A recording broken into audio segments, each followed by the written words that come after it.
So in this second of the two screencasts about getting work published, I'm just going to explain to you what happens to your paper once you have submitted it. And that's all down to a peer review process. So how does it work?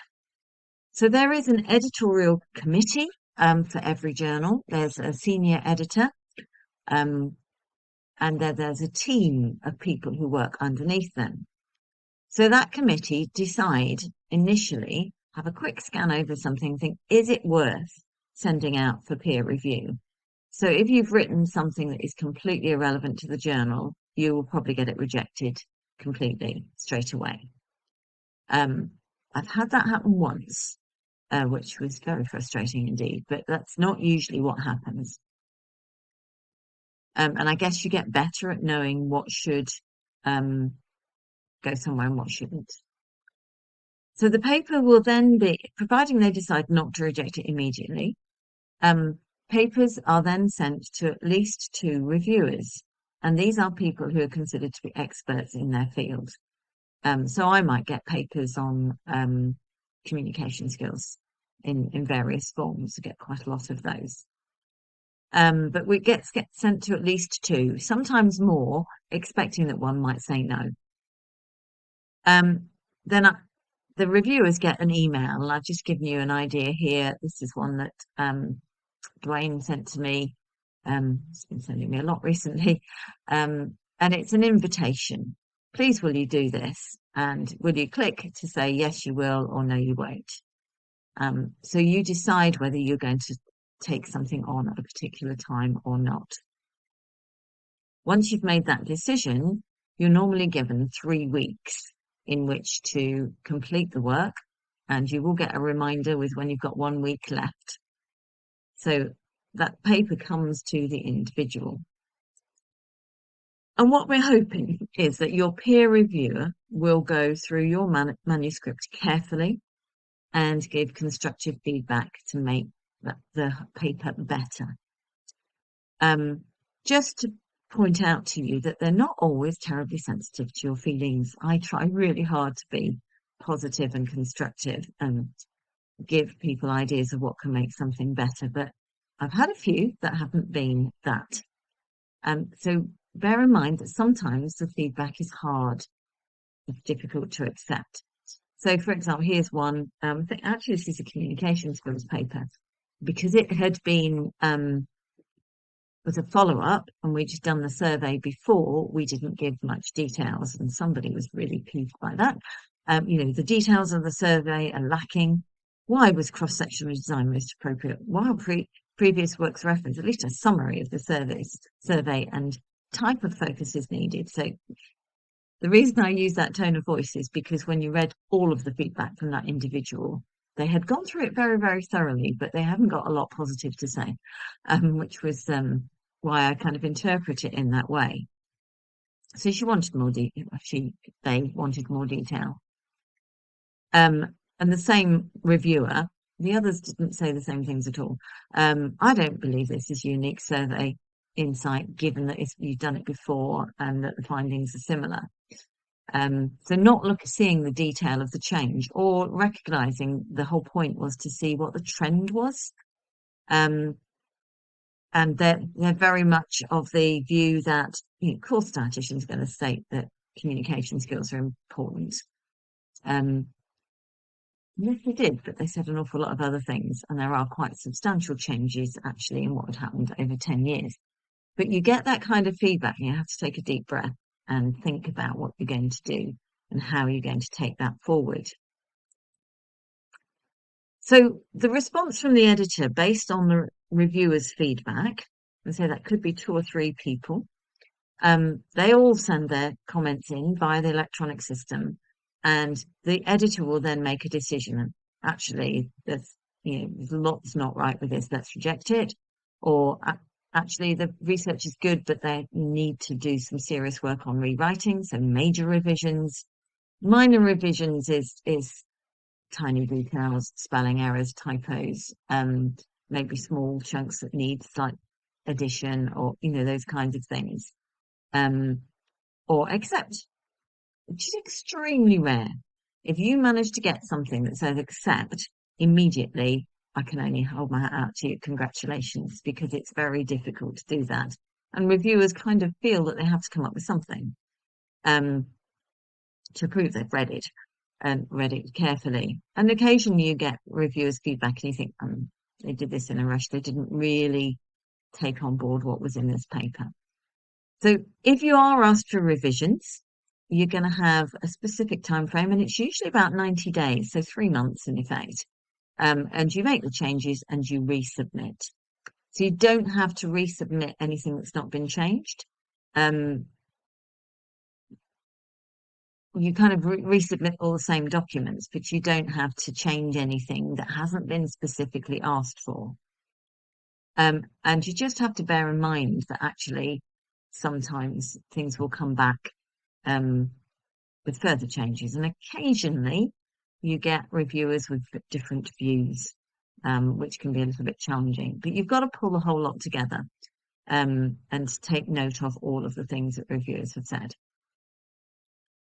So give yourself time to calm down, take a deep breath, if it's not what you wanted to hear.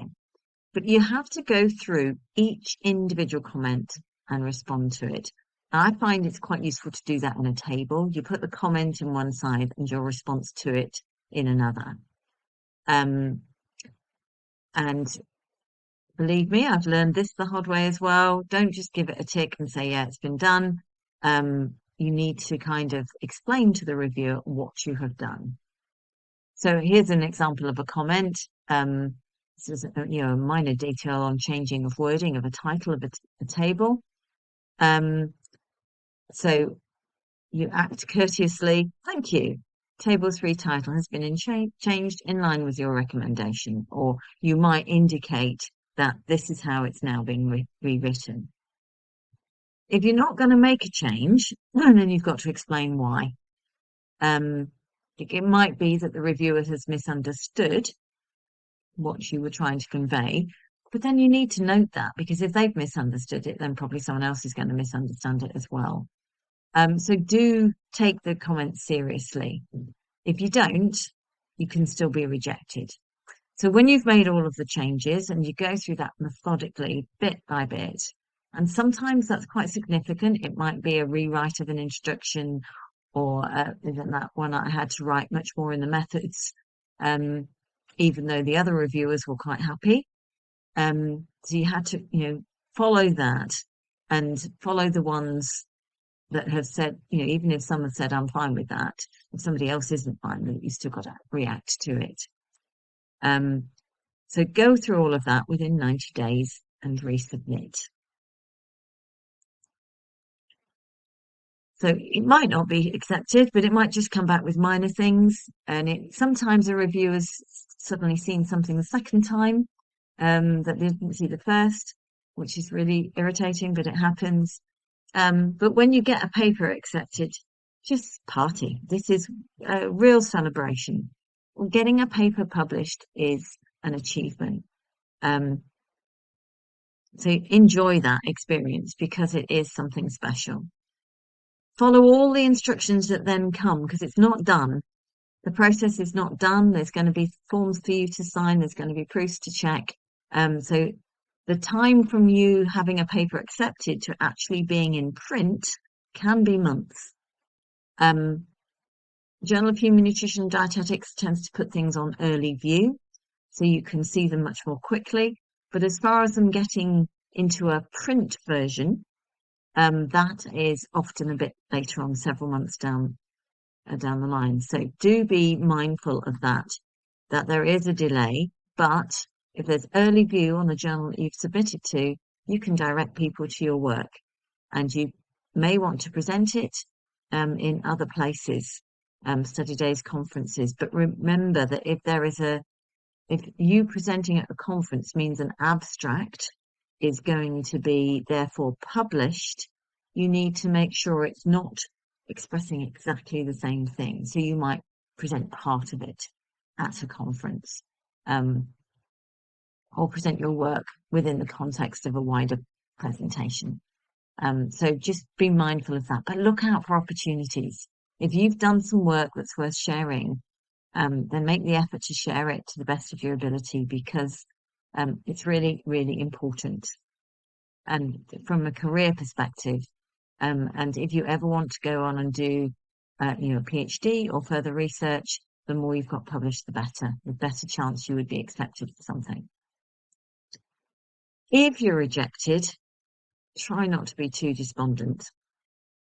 Try somewhere else. Actually, one of the papers that I did have rejected did get published somewhere else. So don't be worried about that. That's just the reality is, and as a reviewer for a number of journals, they ask you, is this the best in the top 10%, or is this in the top 25% of papers about this subject? And sometimes you have to say, no, it isn't. And if it isn't, it's probably going to be rejected, not because it's a hopeless paper, but just because they only allowed to publish a certain number. If they publish more, the costs go up. So bear in mind that there are still some paper journals. If they start increasing the number of pages in a paper journal, then the costs are going to go up. So there are limits there on how many papers a particular journal can publish. So it might not be that your work's not worth publishing. It may just be that it can't be published there because although it's a decent piece of work, it's not in that top 25 on that subject or that top 10 on that subject. So don't be over despondent. Think again. If the work you really think is worth publishing, keep trying, try again, and work with people to encourage you to not give up. Even the editor of the Journal of Human Nutrition and Dietetics has had papers rejected before. I certainly have had papers rejected. So if you're going to succeed, you just got to keep going. You need that resilience. And if you've written it with somebody, hopefully together you can deal with that and get it published somewhere else, even if your first choice of journal says no.